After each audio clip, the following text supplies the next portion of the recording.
मुंबई नाशिक महामार्गावर मालवाहू ट्रक पलटी होऊन झाला अपघात।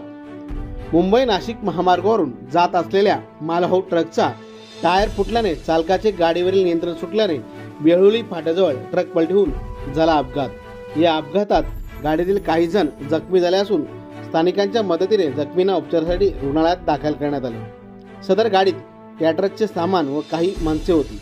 मिळालेल्या माहितीनुसार सदर टेम्पो हा खर्डीकडे जात असताना अपघात झाला।